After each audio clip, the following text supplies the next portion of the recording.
From Cortland, we have head coach Joe Brown, Walton Darrow, and Seth Lamondo. Coach, do you want to make any opening remarks before we open it for questions? I thought you witnessed two young men pitch unbelievable baseball given the circumstances. To be able to go out there and do what they did was borderline amazing. You know, to have a couple-hour delay and both of them go out there and toe the rubber for 9 innings, I thought was a pretty special baseball game. And fortunately for us, we basically got one more play. I'm a freshman. Yeah. So in the second inning, we got the bases loaded. Seth has a little bit of wildness, hit batter and a walk. How big was that strikeout? Well, we're never worried, because he's never worried. But yeah, I think that was probably a big play. I think anybody that scored first in this game had very good momentum because you're facing two good pitchers. You're not going to get 7, 8, 9 runs right now in the first couple of games. I don't see it happening. Seth, what were you thinking about after you walked that batter to load the bases? My main focus was just getting out. Really, I knew I had to throw strikes, and I have my team behind my back always, which always gives me a little bit of confidence out there. It's the name of the game. Just throw strikes, and either the other team will get themselves out, or we'll be fortunate enough to get a strikeout. Paul, talk about your home run. What kind of pitch were you looking for? Strike. That's it, really. Coach Brown called you aside right before that. Did he say anything? What did he tell you? Basically, had the first 2 guys in the inning, swing early in the count, and I just wanted to suck the second pitch anyway, but it's right there. So. You just felt there. We thought a couple seniors maybe jump balls a little bit with Conrad and Austin. I just told them slow the game down a little bit, and they're probably not going to respect you too much. And there's 2 outs, and he took the first. I said, take the first strike no matter what. You're going to get a pitch to hit. I don't think he was going to go with an off-speed pitch, and he's done. He did that in the conference tournament, conference championship game. He had a big 2-run home run to basically win the conference tournament for us. So, but his play up the middle, I thought, was even better. Paul, you were in those bases pretty quick. What were you thinking? Were you thinking it was off the wall, or? I was just pissed. Man of many words here. Seth, talk about the rain delay, and what do you do during that situation? It could be an hour or 2. Do you do anything differently, and how did you feel coming off of it? My main focus was staying mentally into the game. We came in here, we threw a little bit, loosened up, and then Pat Dede, our trainer, he helped me out a lot, stretched me and all that. But the main thing is just staying focused and what your job is, from the start. And it's respect for the game, honestly. And I respect the other pitcher as well. It's tough to do. I didn't know it could have went 2 ways right there at the end of the rain delay. So just mentally prepared. That's the biggest thing I focused on. If the delay had gone longer, do you think that would have affected whether you came back off the pitch? It's really hard to say. Obviously because it didn't, but probably not. It's College World Series. You got adrenaline going, and I wanted that game. What was going through your mind, Joe, when it came to that? What do you base the decision on, whether or not he's going to come back, or how long are you going to let him go for after a delay like that? Probably the fundamentally right thing to do is not put him on the mound again for a student athlete. And I went to Seth and I thought my pitching coach and our trainer did a great job with him because they stayed focused the entire break, and there was a plan as to what to do, when to do it. And I told him when he came in, I said, you've done, more for this program. You do not have to go on the mound. I'll put someone else on the mound. You've done enough for this program. You don't have to go out there. I just want you to tell me that because I'll take you out at any moment. It doesn't have to be now. But, you give kids choices, and sometimes you got to take those choices away. And he convinced me in a tremendous fashion, and he didn't have to prove anything to me or our team. Coach, fast forward to the 9th inning. Emory gets a batter on.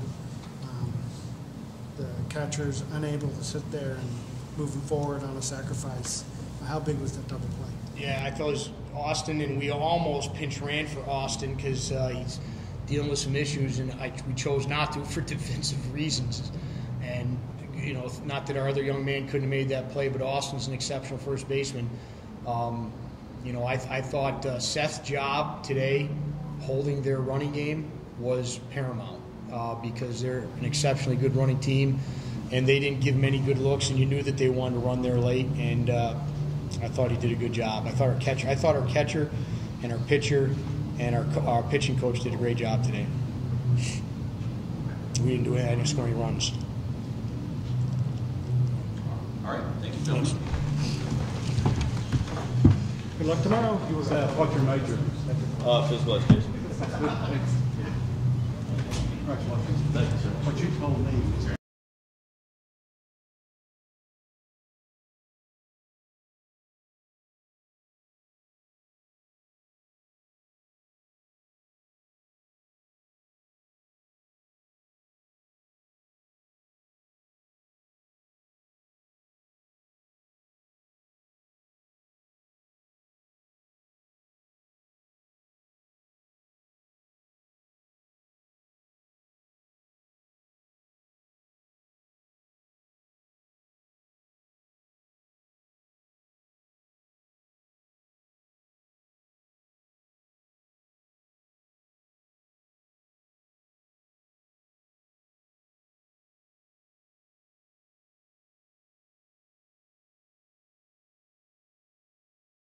We're live streaming the press conferences, so we ask that you speak Sure. clearly, loudly. Got it. We have from Emory, obviously. Got it. Fix that for a second. Yeah, okay, that's what I meant, you saw this, right, so, okay, we're good, thanks. Yep, bye. Thanks. All right. And we have Philip Maldari and starting pitcher Jackson Mead. Coach, do you want to make any opening remarks? And then we'll have the guys. Sure. As competitors, it stinks to lose a game like this. That's the bad part, and probably the only bad part about athletics is you always have a loser on the other end of great games. But two great teams, two great pitchers, two pitchers that went through a huge rain delay to come back. I mean, their guy threw 160 pitches or whatever to do it, and he threw almost 100. So, I mean, it's horrible to lose a game like this, but I'm very proud of our team. One swing of the bat to win the game, and two very important plays by their defense to stop runs for us. So it stinks to lose, but we can't think about it for long. We've been in this situation, obviously more than we would want to, but if I know this team, character is what it's built on, and we'll be ready to go tomorrow. Coach, they got runners on, leadoff runner in the first and third, another runner on. Talk about how important those double plays were at the beginning of the game. Right.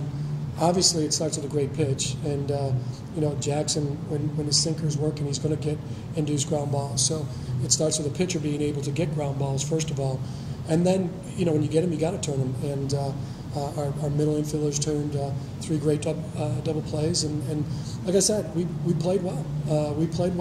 And we went up against one of the best pitchers in the country,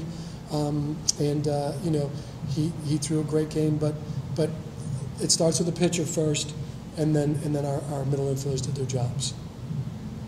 Philip, what was your mindset at the plate? Going 2 for 3 with a walk. I was just trying to see the ball and hit it. That's simple as that. That was my approach the whole game. Just try to get a pitch that I can hit. And if this is your third year now coming to the finals, how important is it having been here before and have seen a lot of the? It's very important. It's great to have the experience. There's no nerves anymore. This is my third time through, so I'm just excited to be here. Jackson, any thoughts for you after the delay, whether you would come back out there, or were you set to go? Well, I kind of just treated it like two separate games. So we played a 3-inning and a 6-inning today, and I think it was about an hour rain delay, and I just warmed up for a second time and called it a day. There was no doubt he was going to go out there, and I never thought he would go out there for 6 more, but there was no doubt that I think that either pitchers were going to be taken out of that situation with a 0-0 game in the third inning. So, in Jackson's behalf, I had no choice because he would have killed me if I would have tried to take him out of that situation. Coach, talk about the ninth inning. Nick Chambers gets on base, and how big was it that you were unable to sit there and move him forward on the front? No, I mean, we hit a line drive to first base. I mean, that could have been easily second and third. And Nick did everything. We did everything right. I mean, we didn't get the bunt on. I get it. Chris didn't get the bunt on.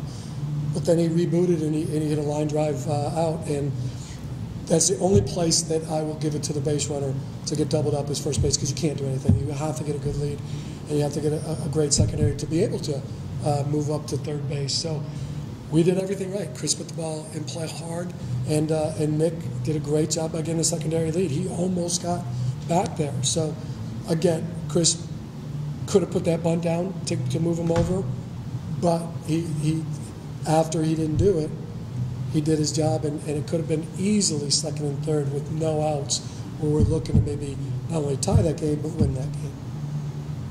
How do you prepare? What's the bounce back strategy for tomorrow? I mean, whatever what coaches say, one pitch at a time. I mean, we have to, number one, when we get on the bus, act like we won the game. And you can't sulk, you can't do any of that, or it's not going to work. So we're going to go and just play one game at a time. I've been doing this for a long time. We've lost the first game more than we won it, and we've made it to the final day more than once. And so character is something that this team, my teams, have been built on, and you'll see a team ready to not play tomorrow, but ready to go into this tournament a long way. And the setup is so conducive to us being able to get back into it, where you have the two sets of teams going on different sides. So it's not going to be the death row of having to come through the losers bracket. We just have to stay in here. We have to understand it's one pitch at a time, one game at a time, and we have to come ready to play like we won the game today. And we will. All right, thank you, gentlemen. Okay, thank you. Gentlemen, if you guys want water, Powerade. I will have a water. Coach, real quickly, can you talk about how important it is